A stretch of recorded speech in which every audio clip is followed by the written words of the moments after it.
السلام علیکم ناظرین، وی ٹاک کے ساتھ میں ہوں وسیم عباسی، عمار مسعود صاحب کے ساتھ۔ آج ہم دو موضوعات پہ بات کریں گے۔ ایک تو موضوع ہے جی نواز شریف صاحب کی قانونی رکاوٹیں اس طرح ختم ہوئی ہیں جس طرح پیدا ہوئی تھی، اور بالکل وہ فری ہو گئے اور ان کو مہلت بھی مل گئی 24 اکتوبر تک کی۔ اس کے علاوہ یہ چہمیں گوئیاں ہو رہی ہیں، پتہ نہیں فارسی کا لفظ میں صحیح بولا ہوں کہ نہیں، کہ الیکشن وقت پر نہیں ہوں گے۔ اس حوالے سے بھی ہم بات کریں گے کہ کیا الیکشن وقت پہ ہوں گے یا نہیں ہوں گے، نواز شریف صاحب پھر کیوں آ رہے ہیں اگر الیکشن وقت پہ نہیں ہوں گے۔ تو عمار مسعود صاحب سے میرا خیال ہے الیکشن کے حوالے سے ہی بات کر لیتے ہیں سر، کہ پھر ایکسرسائز کا کیا فائدہ، نواز شریف صاحب آ بھی رہے ہیں پرسوں، تو الیکشن بھی نہیں ہوں گے، تو واقعی کریں گے کیا؟ نہیں، میری زندگی کا تو مقصد یہی ہے، ایکسرسائز کا کوئی فائدہ نہیں ہے۔ دوسری بات یہ ہے کہ الیکشن، مجھے یوں لگتا ہے کہ کچھ لوگوں کو یہ ڈیوٹی تفویض ہوئی ہے، ان کی ذمہ داری لگی ہے کہ اس حوالے سے کنفیوژن کریٹ کریں، ابہام پیدا کریں، اور یہ کہتے رہیں کہ نہیں الیکشن نہیں ہو رہے، ہمیں تو الیکشن ہوتے رہے۔ اسٹیبلشمنٹ بھی کے حوالے سے بھی کچھ بدگمانیوں کا اظہار کریں کہ نہیں یہ نگران سیٹ اپ چلتا رہے گا اور اسی طرح یہ چلے گا، یہاں الیکشن کس طرح۔ یہ بھی کہا گیا کہ نون لیگ کی اپنی مرضی ہے کہ وہ الیکشن میں دلچسپی ظاہر نہ کرے اور یہی سیٹ اپ چلتے رہے تاکہ عمران خان کا توڑ ہو سکے۔ میرے ذاتی خیال میں یہ سب بدگمانیاں ہیں، یا پھر کچھ لوگوں کی خوش فہمیاں ہیں، کچھ لوگوں کی خواہشات ہیں جیسے وہ خبر بنا کر پیش کر رہے ہیں۔ الیکشن تو مجھے ہوتے نظر آ رہے ہیں اور اس کی بڑی واضح وجوہات ہیں، وہ وجوہات بھی ایکسپلین کر دیتے ہیں۔ پہلی بات تو یہ ہے کہ نواز شریف کا آنا، اگر جیسے آپ نے کہا کہ اگر انہوں نے الیکشن نہیں ہونے تو نواز شریف کے آنے کی کیا ضرورت ہے، وہ لندن میں آرام سے بیٹھے ہوئے تھے، یہ کن چکروں میں پڑ گئے ہیں۔ دوسری بات یہ ہے کہ آئی ایم ایف سے جو معاہدے وغیرہ ہم نے کیے تھے اس کی مدت مارچ میں ختم ہو رہی ہے۔ آپ کے خیال میں کہ دنیا ایک ایسے نکمے سے نظام اور بوگس سے یا نام نہاد ڈیموکریسی کے نظام پر آپ کو مزید قرضے دے گی اور آپ کی حکومت پر، آپ کی ریاست پر مزید ٹرسٹ کرے گی؟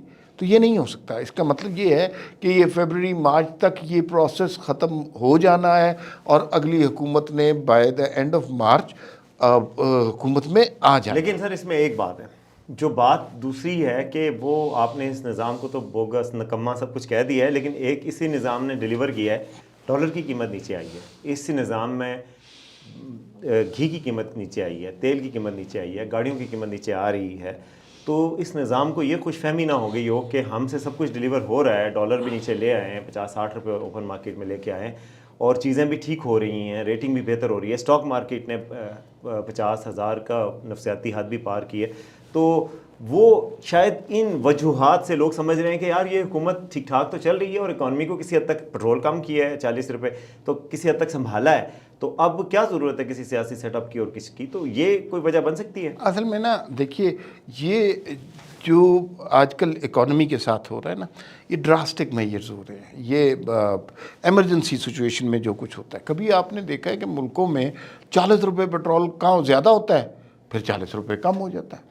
تو پہلی بات تو یہ پیٹرول کی قیمت اتنی کم ہوئی نہیں ہے، کیونکہ اتنی بڑھا کے اگر آپ اتنی کم کر دیں گے، لیکن پاکستانی عوام اسی طرح خوش ہوتی ہے۔ ڈالر کا ریٹ بہرحال اس میں فرق پڑا ہے، اچھی بات ہے۔ مجھے یہ لگتا ہے کہ یہ ساری چیزیں ٹینٹیٹیو ہیں، یہ لانگ لاسٹنگ نہیں ہے۔ یہ نہیں میں کہہ رہا کہ یہ چیزیں بری ہیں، اچھی بات ہے یار کہ ڈالر کی ریٹ کم ہو، روپے کی ویلیو بڑھ جائے، لیکن یہ لانگ لاسٹنگ نہیں لگتی، یہ ٹیمپریری سی ہیں۔ جیسے کہیں وہاں کریک ڈاؤن کر لیا، کہیں منی چینجز پر کریک ڈاؤن کر لیا، یہ کریک ڈاؤن یعنی آپ کہہ رہے ہیں کہ سسٹینیبل جب تک نہیں ہوگا، جب تک انفلو نہیں آئے گا ڈالرز کا، باہر سے کوئی امداد اور پولیٹیکل سٹیبلٹی نہیں آئے گی۔ ڈنڈے سے نہیں اکانومی چلتی، اکانومی ڈیمانڈ اینڈ سپلائی کی فورسز کے اوپر چلتی ہے، ڈنڈا اس کے اندر کہیں نہیں آتا۔ تو کچھ لوگوں کو ابھی تو تھوڑی سی ڈنڈے سے چل رہی ہے، ہاں لیکن تھوڑی سی چل رہی ہے نا، اور تھوڑے وقت کے لیے چل رہی ہے، تھوڑے عرصے کے بعد اس طرح نہیں ہوگا۔ دوسرا آپ کا ظاہر ہے واضح اشارہ اسٹیبلشمنٹ کی طرف ہے کہ اسٹیبلشمنٹ کو یہ گمان ہو جائے کہ بھئی ہم سے بہتر ملک کوئی نہیں چلا سکتا اور ہم ہی چلاتے ہیں، ایسا نہیں ہو سکتا۔ میرے خیال میں سب نے بہت سبق سیکھ لیے ہیں عمران خان کے دور حکومت کے بعد۔ اسٹیبلشمنٹ کو پتہ چل گیا ہے کہ ہم نے ہائیبرڈ نظام کا تجربہ نہیں کرنا، اور یہ نگران حکومت اگر کنٹینیو کرتی ہے یہ ایک اور ہائیبرڈ نظام ہوگا. عدلیہ کو پتہ چل گیا ہے کہ ہم نے درست فیصلے کرنے ہیں ورنہ پھر یہ وہ نظام آئے گا جو ہمیں ہی کھا جائے گا. سیاستدانوں کو بھی سمجھ آ گئی ہے کہ دیوار سے ٹکر نہیں مارنی. یہ ساری تو تمام جو فریقین ہوتے ہیں وہ اس وقت اپنے ٹوز پر ہیں. اس وقت میرا نہیں خیال کوئی اتنی بڑی غلطی کا متحمل ہو سکے گا. یہ ایک بات ہے الیکشن کے حوالے سے. دوسرا سبجیکٹ ہمارے ہاں جو بہت زیادہ ڈسکس ہو رہا ہے اور ابھی پرسوں ہی نواز شریف صاحب کی آمد ہے, چاند رات منائی جا رہی. کیا چوڑیاں مہندی کیا سلسلہ ہے, ذرا بتائیں تو صحیح نا اس میں. اچھا, چاند رات تو بالکل بڑے, آپ کو پتہ ہے کہ جمعہ نون لیگ کے لیے اتنا اچھا نہیں رہا. ہمیشہ جمعے کو ہمیشہ برا ہی سمجھا جاتا رہا ہے, ہمیشہ فیصلے ان کے خلاف آئے ہیں. بہت سارے جمعے ایسے آئے نواز شریف کے خلاف پاناما کی ججمنٹ, باقی اور جب ان کو سزائیں ہوئی جمعے تھے. اور جمعے سے پہلے مجھے یاد ہے جب نواز شریف کی پاناما ججمنٹ آئی تھی تو اس سے پہلے جو کچھ لوگ تھے, کچھ مخالفین, اس کو چاند رات کہہ رہے تھے کہ کل سے جی نواز شریف حکومت میں نہیں ہوں گے اور یہ نہیں. لیکن دیکھیں کہ وقت کا پھیر کہ اب جمعہ ہی ان کے لیے چاند رات بن رہا ہے اور نواز شریف آ رہے ہیں, اور مخالفین کے لیے بڑا برا وقت ظاہر ہے, ان کے لیے یہ اچھا وقت نہیں ہے. جبکہ نون لیگ جمعہ کو سیلیبریٹ کری, یہ کبھی ہم نے کب سوچا تھا کہ نون لیگ جمعہ کو سیلیبریٹ کرے گی. اور ضمانتیں جس تیزی سے برق رفتاری سے نواز شریف صاحب کی ہوئی ہیں اس پہ کیا کامنٹ کریں گے؟ جی بالکل, ضمانتیں ان کی برق رفتاری سے بالکل ہوئی ہیں. کل انہوں نے فائل کی تھیں, آج ہو گئی ہیں. توشہ خانہ میں بھی ان کو ضمانت ہو گئی ہے. دوسرے جو 2 کیسز تھے ایون فیلڈ اور فلیگ شپ ریفرنس, ان پہ بھی ان کو اسلام آباد ہائی کورٹ سے ضمانت مل گئی ہے. مگر میں کل سے دیکھ رہا ہوں کچھ لوگ بڑے منہ سے جھاگ نکالتے ہوئے کہہ رہے ہیں کہ جی یہ کیسے, عام آدمی کو تو انصاف نہیں ملتا, ان کو کیسے مل گیا. ان لوگوں کو یہ توفیق نہیں کہ یہ بات کریں کہ ہوا کیسے تھا اور جس کی وجہ سے ہوا تھا. اسٹیبلشمنٹ کے خلاف تو بات بھی نہیں کر سکتے, تو پھر سول سیاستدانوں کے خلاف ہی کہ جی ان کو کیسے مل گیا. بھائی یہ بھی تو سوچیں کہ ان کو سزائیں کیسے ملی تھیں. سزائیں بھی تو ایسے ہی ملی تھی. مانیٹرنگ جج کب لگتے ہیں, فیصلے کس کس کیس پہ ہوتے ہیں. کیس پاناما کیا ہے, آپ اقامہ پہ سزا دیتے ہیں. پھر اس کے علاوہ آپ نے حنیف عباسی کی گرفتاری رات کو دیکھی تھی, رات کو 12 بجے کون سی عدالتیں لگتی ہیں اور سزائیں ہوتی ہیں. تو جب ان لوگوں کو سزائیں اس طرح کی ملی ہیں تو ریورس بھی اسی طرح ہوں گی نا, اور وہ بھی ہواؤں سے ہوا تھا, بھی ہواؤں سے ہی ہو اور رہا ہے. یہ پہلے بھی ہوا ہے جنرل مشرف ایسا کے پہلی دور بار میں, نہیں ہوا. ان لوگوں کی میموری کو ضیاء ریفریش الحق کے کرنے کی دور میں ضرورت بھی ہے. یہ ہوا تھا کہ ہاں اسی طرح مقدمات بنے تھے, اسی طرح ختم بھی ہوئے تھے. اسی تیزی سے, کیونکہ یہ مقدمات کہیں سٹینڈ بھی نہیں کرتے تھے نا. یہ مقدمات کسی ڈیو پروسیس آف لا سے نہیں بنے تھے.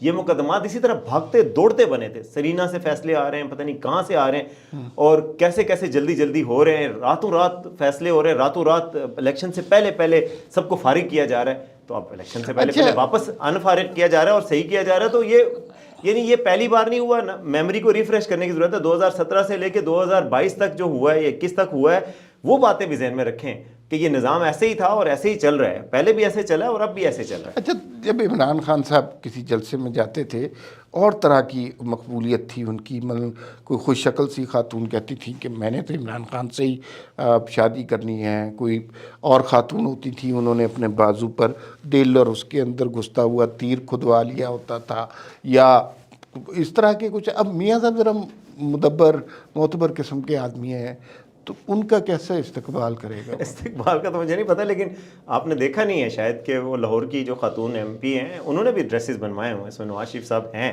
اور ڈریس پہ نواز شریف صاحب کی تصاویر ہیں, ان کے گانے ہیں. 2 گانے بنائے گئے. وارث بیگ نے گانا گایا ہے, ایک اور گانا بھی ہے.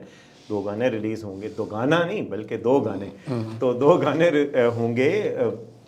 کندیلیں جلائی جائیں گی, شمع جلیں گی. کل چاند رات کا پورا ماحول پیدا ہوگا جی. یہ چاند رات ہے, اس میں مریم نواز خود جلسے میں موجود ہوں گی, لوگ ہوں گے, اسکرینیں بڑی بڑی لگائی جائیں گی. کل پاکستان آسٹریلیا کا میچ ہے, وہ بھی دکھایا جائے گا. تو بڑا ایک وہ ماحول پیدا کرنے کی کوشش کی. اچھا ویسے چلے خیر, بات لمبی ہو رہی ہے, اس کو مختصر کرتے ایک آخر میں اپنا ایک ایسٹیمیٹ ایز اے جرنلسٹ. ایک ہر جگہ یہی بات ہو رہی ہے, بندے کتنے آئیں گے نواز شریف میں, اور لوگ جو ہے نا, انہوں نے کہا تو نواز شریف ختم ہو گیا, شہباز شریف کے دور کے بعد نون لیگ کی سیاست ختم ہو گئی, تو اس وجہ سے اگر لوگوں کی بڑی تعداد آتی ہے تو وہ ایک طرح سے ریوائول ہوگا. تو آپ کا ایک صحافی کے طور پہ کیا اندازہ ہے؟ لوگوں سے بات چیت ہوئی ہوگی کہ کتنے لوگ آ رہے ہیں؟ بالکل, میرا خیال ہے بٹوین 3 لاکھ سے 5 لاکھ تک ہو سکتا ہے اسٹیمیٹ. یعنی کہ لاکھ سے اوپر ہوگا, یہ کنفرم بات ہے کہ 1 لاکھ سے اوپر ہوگا. اس کی وجہ یہ ہے کہ بڑے سائنٹیفک طریقوں سے اس دفعہ تیاری ہوئی ہے.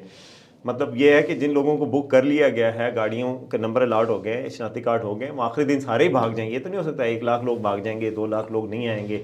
اور جب ان کو اچھی آفر ہے,